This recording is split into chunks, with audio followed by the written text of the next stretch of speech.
The stars had never looked so cold. Ambassador pressed her three-fingered hand against the observation window and watched the darkness outside. Her blue scales flickered with pale light, a sign of fear that she could not hide. Behind her, she could hear the crying of children and the quiet prayers of the elderly. 40,000 of her people filled the 12 ships of the convoy, and all of them were going to die. The engines had failed 6 hours ago. A simple malfunction, the engineers said. A part that should have lasted another 100 years had broken without warning. Now the ships drifted in the null corridor, the most dangerous stretch of space in the known galaxy. No government patrolled here. No laws existed here. Only pirates, slavers, and death. And the had found them. Turned away from the window and walked through the crowded halls of her ship. Families huddled together on the floor. Parents held their children close. Everyone knew what was coming. They were famous across the galaxy for their cruelty. They did not kill their victims. They took them. They sold them. Entire species had disappeared into slave markets, never to be seen again. She reached the command center and found Captain waiting for her. He was old, his scales faded to gray, but his eyes were still sharp. He had served the people for 60 years, and he had never lost a ship, until now. "How long?" asked. 2 hours, replied. "Maybe less. They are not in a hurry. They know we cannot run." Looked at the tactical display. 6 warships surrounded the convoy like predators circling wounded prey. They were massive vessels, covered in weapons and armor. The ships had no weapons at all. They were civilian transports, built for comfort and trade, not war. "Have we received any response to our distress calls?" Shook his head. "The Council has declared the null corridor outside their jurisdiction. They will not send help. The merchant guilds say the risk is too great. The military alliance says they cannot reach us in time." He paused. "We are alone, Ambassador." Closed her eyes. She thought of the children in the halls. She thought of the families who had trusted her to lead them to safety. She thought of the lives that would be destroyed when the boarding parties arrived. And then she thought of the old frequency.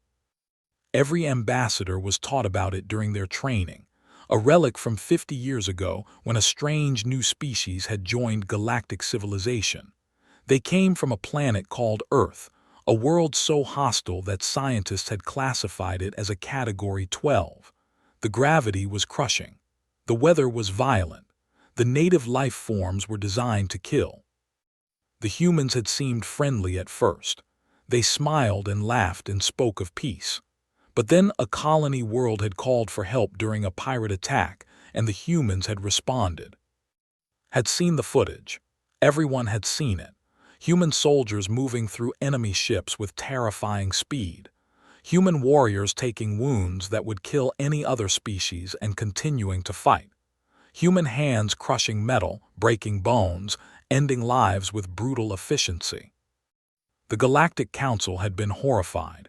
They called the humans dangerous, unstable, a threat to civilized society.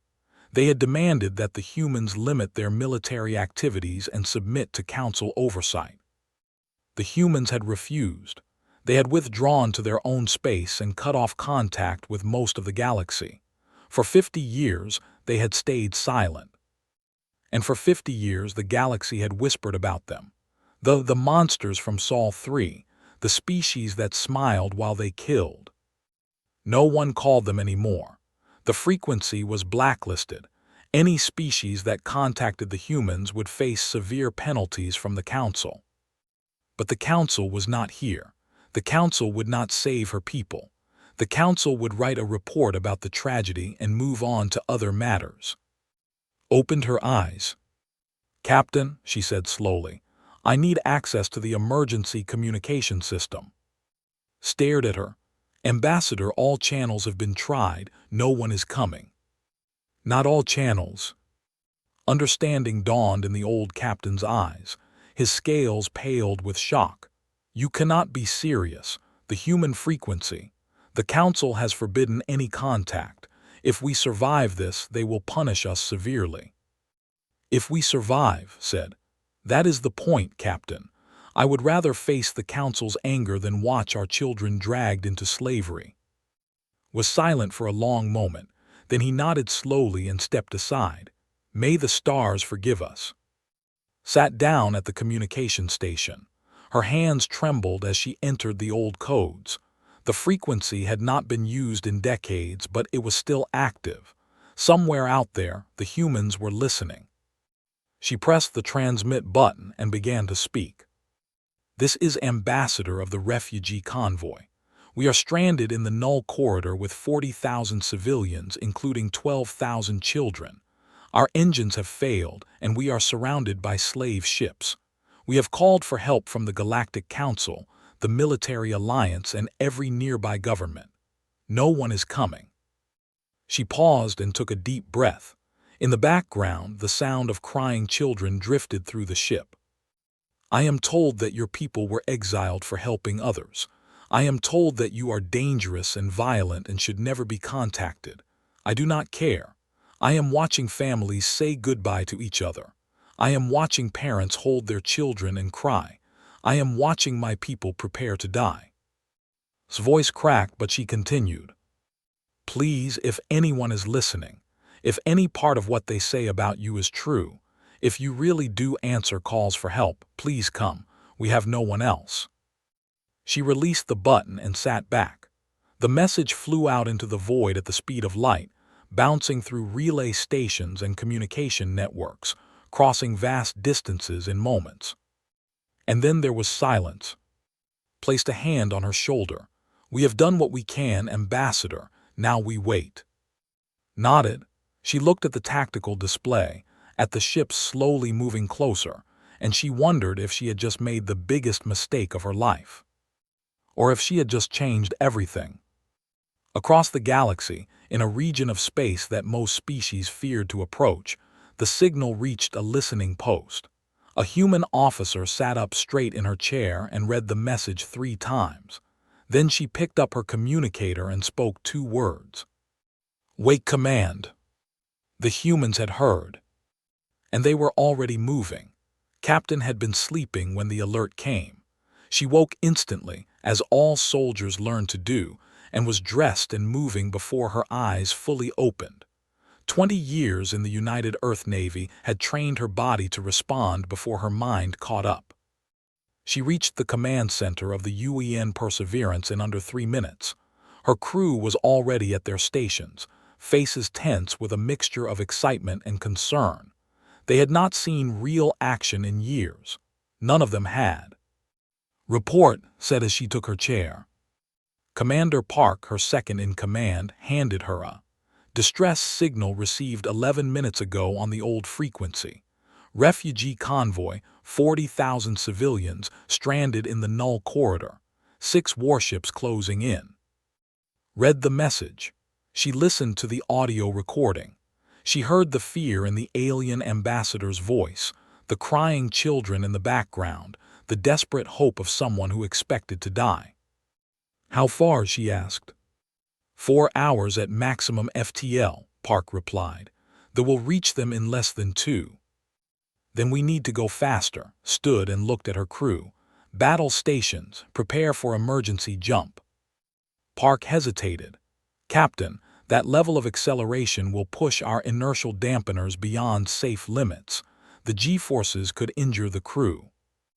"The crew will survive. Those refugees will not." Met his eyes. "We knew this day would come, Commander. We have trained for this. We have waited for this. Someone out there called for help and we are going to answer." Park nodded slowly. A small smile crossed his face. "Yes, Captain, it will be good to do our jobs again."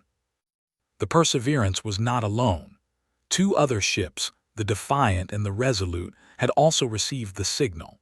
Within 20 minutes, all 3 vessels had broken from their patrol routes and were racing toward the null corridor at speeds that would have torn any other ship apart.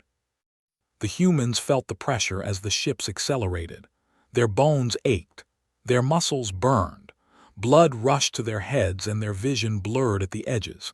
Any other species in the galaxy would have been unconscious or dead. The humans gritted their teeth and kept working. Across the galaxy, monitoring stations detected the movement. Sensors that had been watching human space for 50 years suddenly lit up with activity. 3 human warships were moving, and they were moving fast. Panic spread through diplomatic channels like fire through dry grass.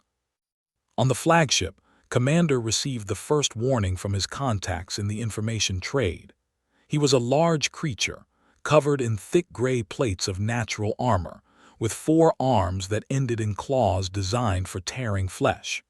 He had commanded slave operations for 30 years and had never lost a prize.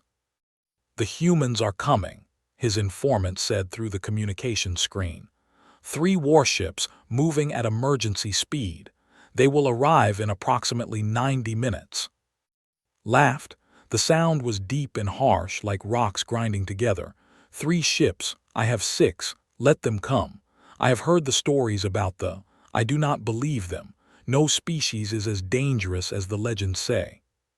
Commander, I strongly advise you to withdraw. The humans are not like other species. Their military capabilities are. Ended the call. He turned to his crew and spread his 4 arms wide. The galaxy fears shadows and stories. The humans have been hiding in their space for 50 years because they are afraid. They are soft. They talk about peace and cooperation. Today, we will show them what real strength looks like. His crew cheered. They had never faced humans before. They had only heard the tailies, and tailies could be exaggerated. There were warriors. There were conquerors. 3 small ships would not stop them from claiming their prize. Back on the Perseverance, Captain reviewed the tactical data. 6 warships against 3. The numbers were not in their favor, but numbers rarely told the whole story. "What do we know about combat doctrine?" she asked. Lieutenant, her tactical officer, pulled up the information. They prefer overwhelming force. Their ships are heavily armored and armed with long-range plasma weapons. They typically engage at distance and wear down their enemies before closing for boarding operations. They have never fought humans before. Their mistake, studied the display. They are expecting us to fight like other species. They are expecting us to be careful and cautious, to follow the rules of galactic warfare. Park smiled grimly. "We don't follow those rules." "No, we do not," turned to her crew. "Here is the plan. We drop out of FTL inside their formation. Close range, point blank. Before they can react, we disable their weapons and engines. Then we board." The bridge was silent for a moment. Dropping out of FTL inside an enemy formation was considered impossible by galactic standards. The precision required was beyond most navigation systems. The G-forces of such a maneuver would kill any normal crew. But humans were not normal. "Navigation, can you do it?" asked. Lieutenant, the navigation officer, grinned. "Captain, I have been waiting my entire career for someone to ask me that question. Yes, I can do it." "Good." Opened a channel to the other 2 ships.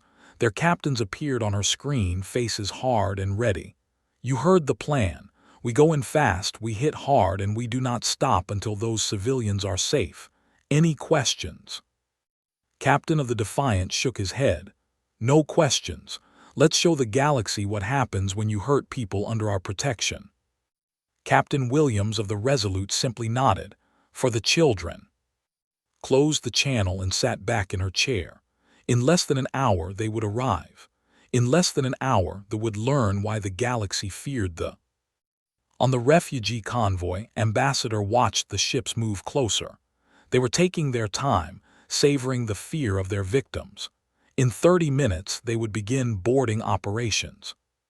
She had almost given up hope when her communication officer shouted in surprise. "Ambassador, we are receiving a transmission on the human frequency." Rushed to the station. A human face appeared on the screen. It was a woman with dark hair and tired eyes, wearing a military uniform. Her expression was calm, almost peaceful despite the situation. "Ambassador, this is Captain of the United Earth Navy ship Perseverance.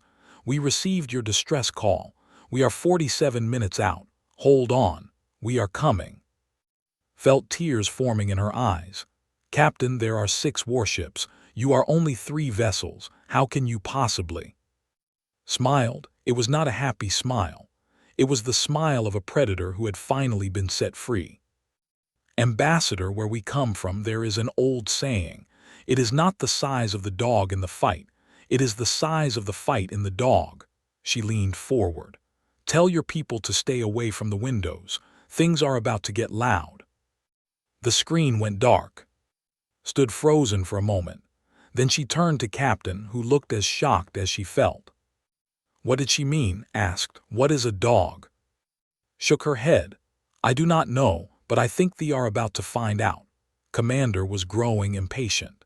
His ships had surrounded the refugee convoy for nearly 2 hours now, and he was tired of waiting. The humans were still 30 minutes away, plenty of time to begin the harvest. "All ships move to boarding positions," he ordered. "Target the largest transport first. I want the healthiest specimens separated and prepared for." His tactical officer screamed. 3 points of light appeared in the middle of the formation.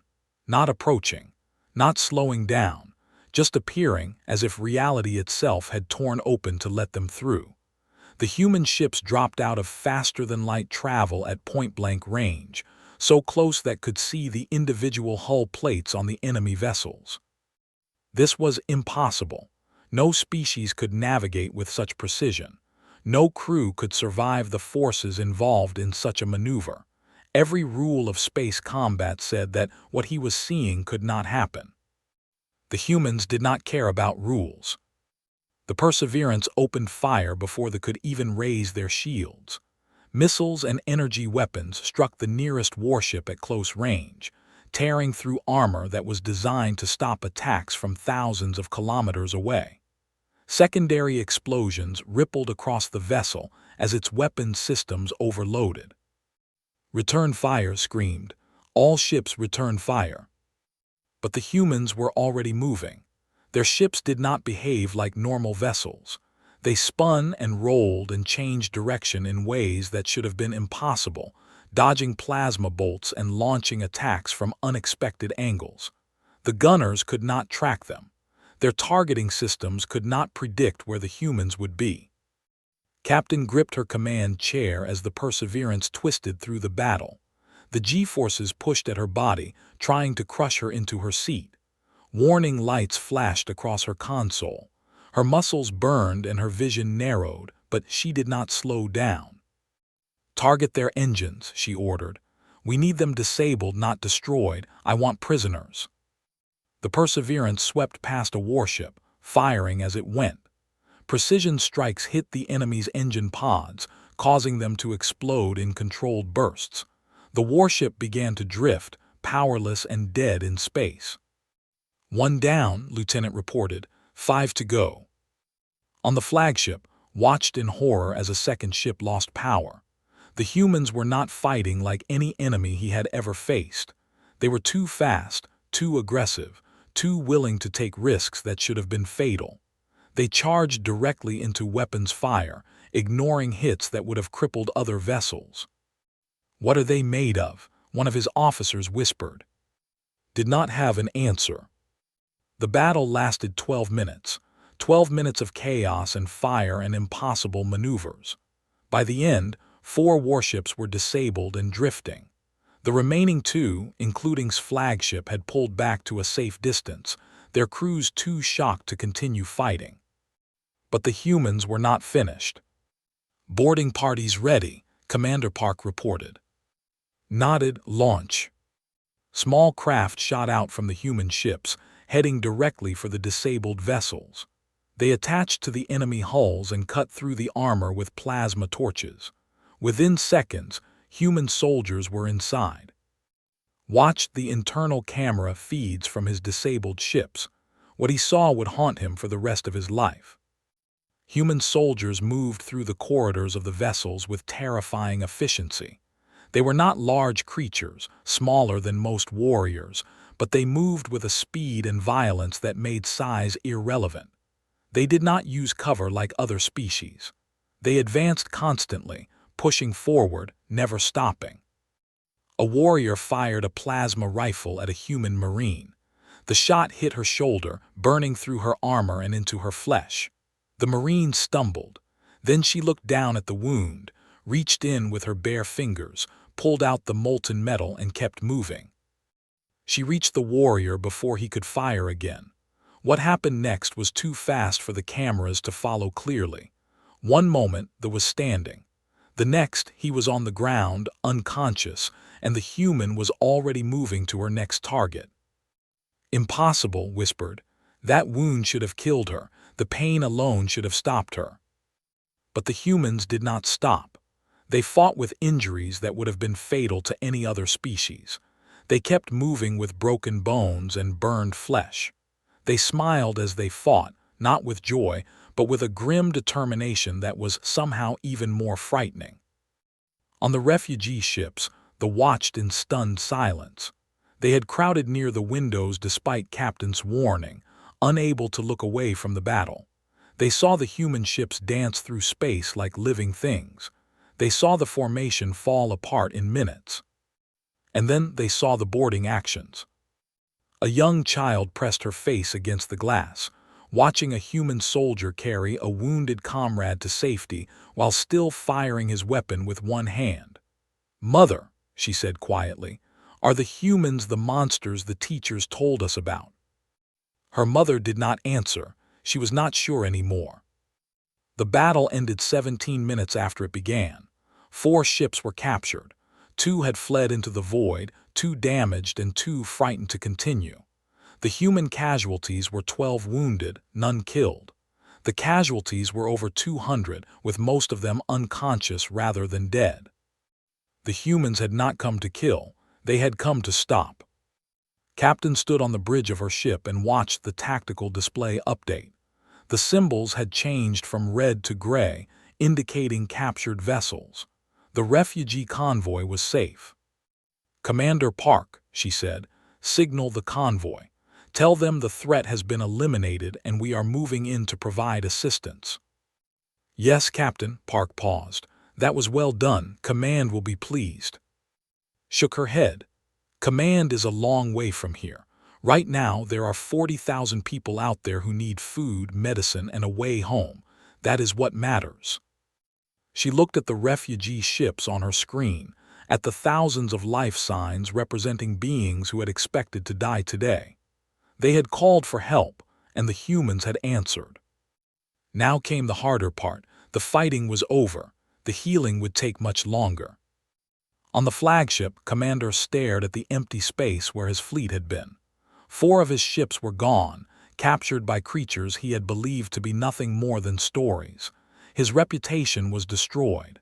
His career was over. But more than that, his understanding of the galaxy had changed forever.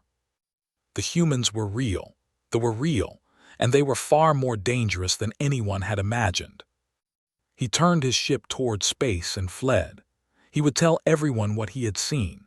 He would warn them about the species from the Death Planet, the warriors who smiled while they bled, the soldiers who pulled fire from their own flesh and kept fighting.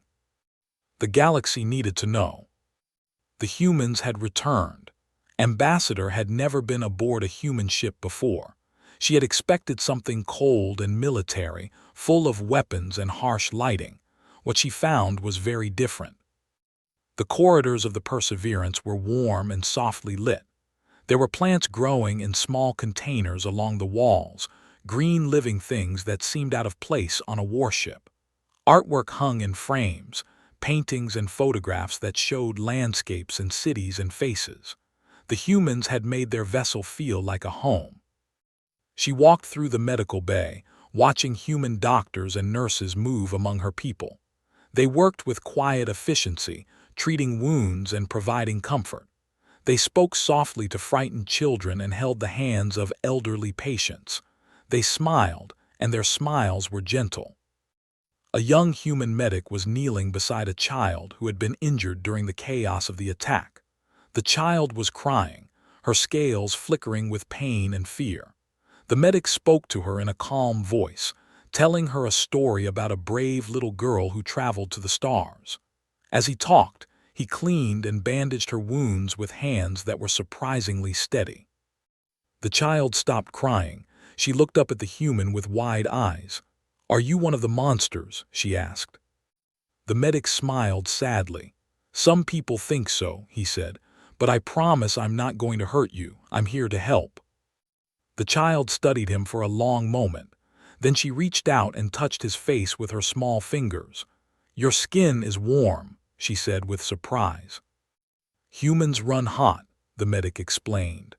"Our planet was very challenging, so our bodies learned to generate a lot of heat. It helps us survive." "It feels nice," the child said. She leaned against him, seeking comfort. The medic looked surprised for a moment, then carefully put his arm around her and continued his story. Watched this scene with tears in her eyes. She had expected warriors. She had found healers. Captain appeared beside her. The human captain looked exhausted, with dark circles under her eyes and dried blood on her uniform. She had not stopped to treat her own injuries, 3 deep cuts on her arm that were still bleeding slightly. "Ambassador said, 'Your ships are being towed to our repair vessels. We should have your engines working again within 6 hours. After that, we can escort you to the nearest neutral station.'" Turned to face her. "Captain, you are hurt. You should see a doctor." Glanced at her arm as if she had forgotten about it. "It's nothing serious. I've had worse." "You took plasma fire. You should be dead." "Humans are difficult to kill," said it simply as a statement of fact. "Our bodies are designed for a very dangerous world. We heal quickly. We keep functioning even when we probably should not." Shook her head slowly. "The stories we were told about your people, the council called you monsters. They said you were dangerous and violent and could not be trusted." "We can be dangerous," admitted. "Violence is something we understand. It is part of our history, our nature, but it is not all that we are." She looked out at the medical bay, at her crew treating the wounded refugees. "Where we come from, strength is not just about fighting. It is about protecting. It is about standing between innocent people and those who would hurt them." "Why?" asked. It was the question that had been burning in her mind since the battle ended. "The council abandoned us. Your own people were exiled for helping others. Why did you come?" Was quiet for a long moment. When she spoke, her voice was soft. 50 years ago, we tried to be part of the galactic community. We tried to help people who needed help. The council told us we were too aggressive, too violent, too frightening. They said our methods were traumatic and our presence made other species uncomfortable. So we left." She paused, her eyes distant. "For 50 years we have watched from the edges. We have seen species suffer. We have seen slavery and war and cruelty, and we have done nothing because we were told that our help was not wanted, that our help was harmful." Turned to look at directly. "And then you called. You called even though you knew what we were. You called because you had no other choice. And when I heard your voice, when I heard those children crying in the background, I knew that I could not stay silent anymore." She smiled the same grim smile had seen during their first communication. "You asked why we came. The answer is simple, because you needed us. That is all the reason we have ever needed." Did not know what to say. She had spent her entire career in diplomacy, learning to speak carefully and choose her words wisely. But now, standing before this tired, bleeding human who had crossed the galaxy to save her people, she could not find the right words. So she simply bowed her head. "Thank you," she whispered. Placed a hand on her shoulder. "You do not need to thank us. Just remember this moment. Remember that we came when you called. And if anyone ever tells you that humans are monsters, tell them what you saw here today." The footage from the battle and its aftermath leaked within hours. Someone on the refugee convoy had been recording, and the video spread across the galactic network like a virus. Millions of beings watched humans shrug off wounds that should have been fatal. They watched carry alien children to safety. They watched Captain negotiate with station authorities while still bleeding from wounds she had not bothered to treat. The reactions were mixed. On some worlds there was fear. The humans were even more dangerous than the legends suggested. Their resilience was unnatural. Their capacity for violence was terrifying. Some called for stronger measures to contain them. But on other worlds there was something else: hope.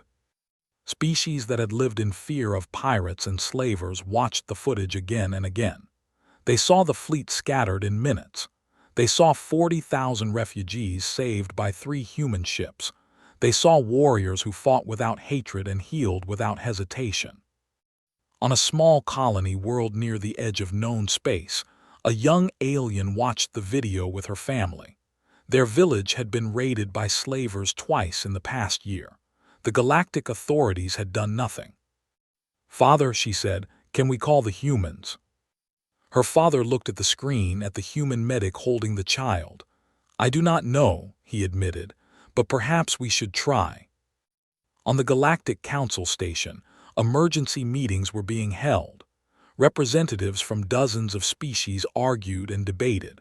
Some demanded that the humans be punished for their unauthorized military action. Others suggested that perhaps the council had been wrong about the ambassador of the Union stood before the assembly.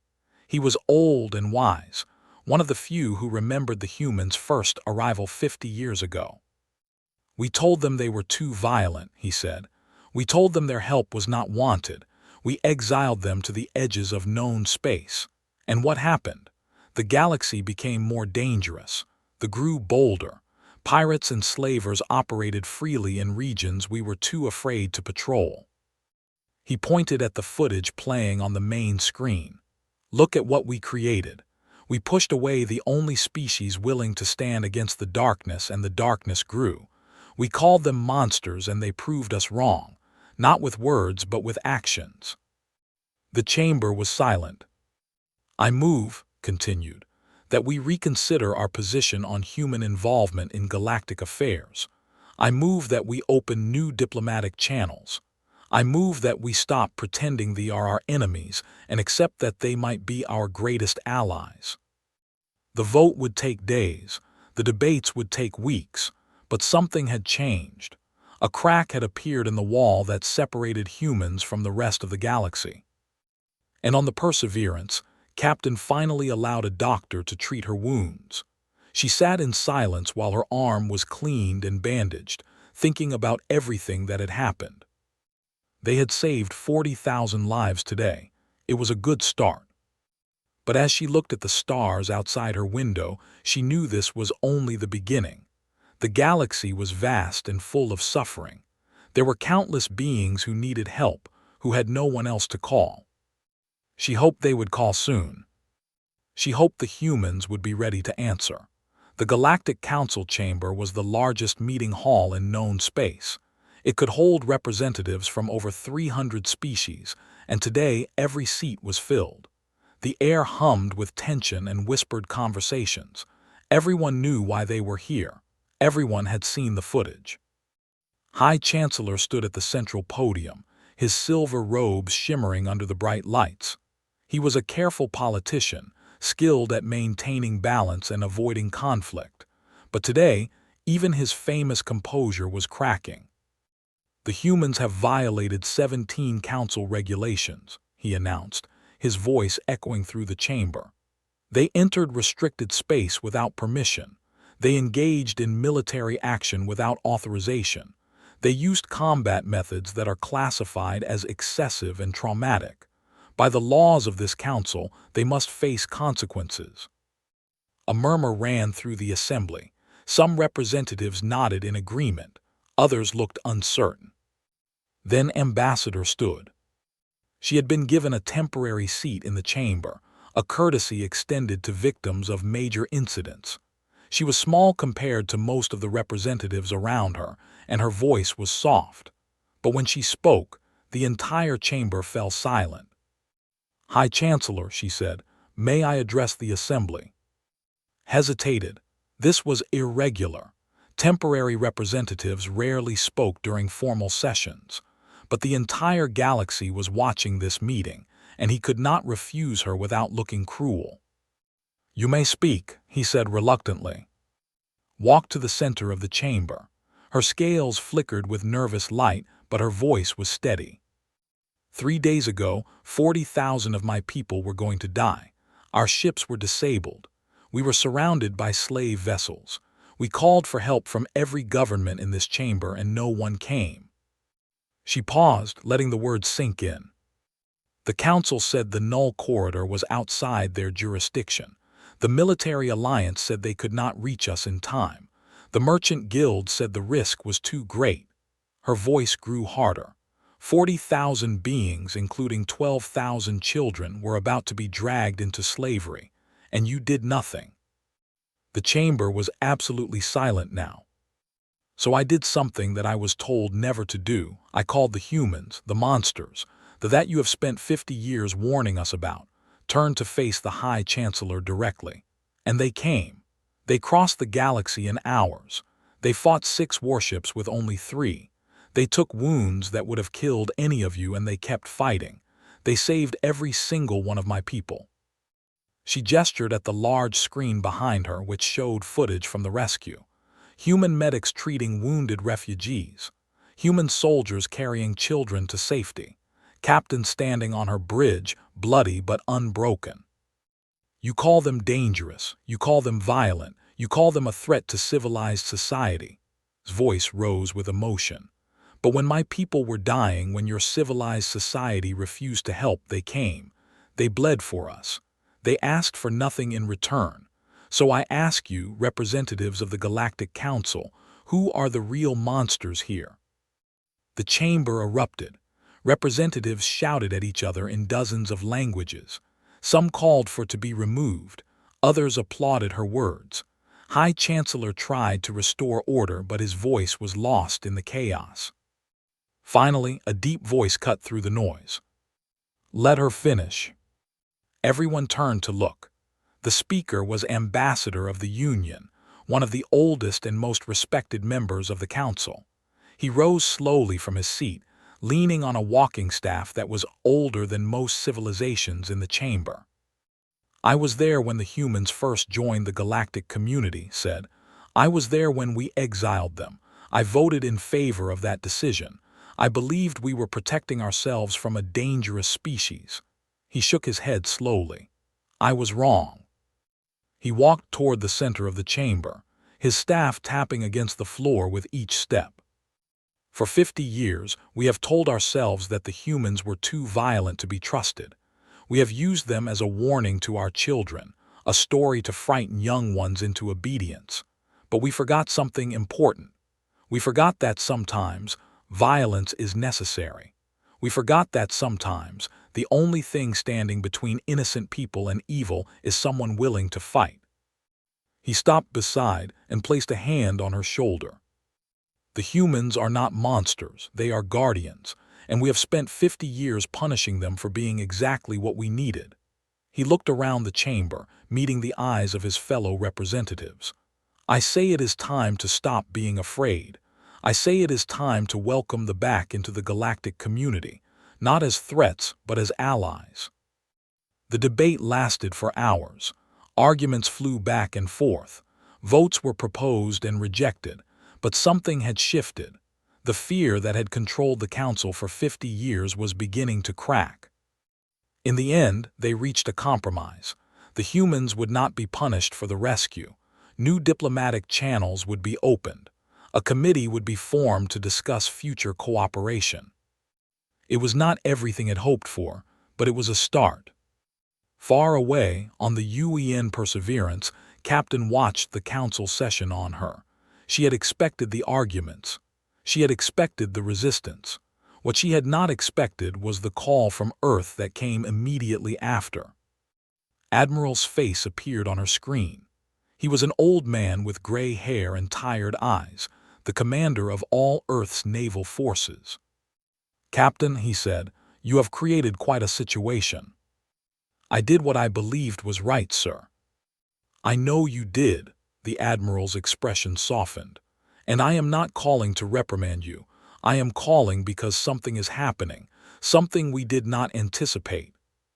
He transferred a data file to her screen, opened it and felt her breath catch in her throat.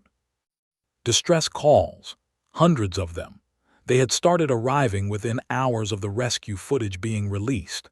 Species from across the galaxy, beings who had been suffering in silence for years, were reaching out to human space. "Please help us. They are raiding our colony. We are being held hostage by pirates. No one will come. Our planet has been under blockade for 6 months. We are starving. If you really help people who call, please help us." The messages kept scrolling. More arrived every minute. "We have received over 400 distress calls in the past 12 hours, Admiral said. "More are coming in constantly. The galaxy knows about us now. They know what we can do, and they are asking for help." Stared at the screen. 400 calls. 400 groups of beings who had been told for decades that the humans were monsters, now reaching out in desperation. "What are our orders, sir?" she asked. Admiral was quiet for a long moment. When he spoke, his voice was heavy with the weight of the decision. 50 years ago, the galaxy told us to go away. They told us we were too dangerous. They told us our help was not wanted. We listened. We watched from the sidelines while innocent beings suffered."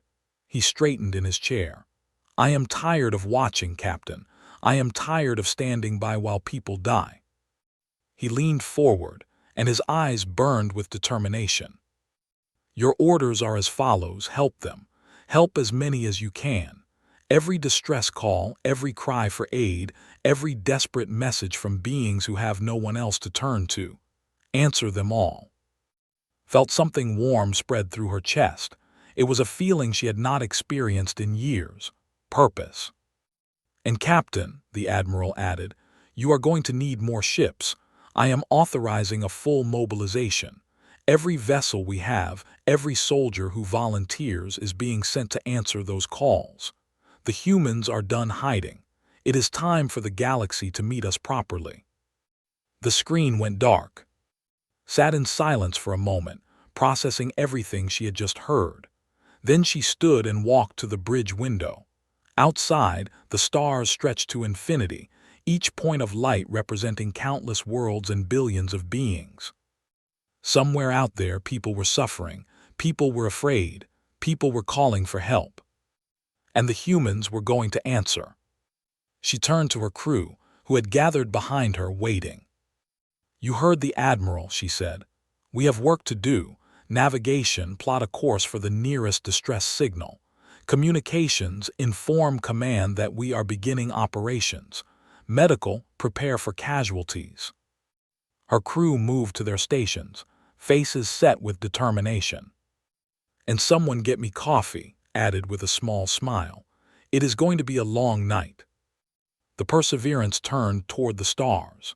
Behind it, dozens of other human ships were doing the same, spreading out across the galaxy like seeds carried by the wind. They had answered one call for help. Now they would answer them all. And the galaxy would never be the same.